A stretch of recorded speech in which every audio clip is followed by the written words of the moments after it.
como si no fuera suficiente el show de Juliana Guerrero con los títulos falsos, ahora aparece otro capítulo de esta telenovela petrista.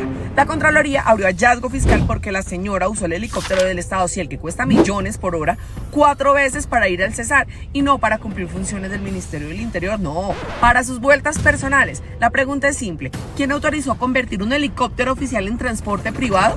¿Quién firmó ese derroche? ¿Por qué mientras la fuerza pública se juega la vida, el helicóptero estaba ocupado haciendo turismo político?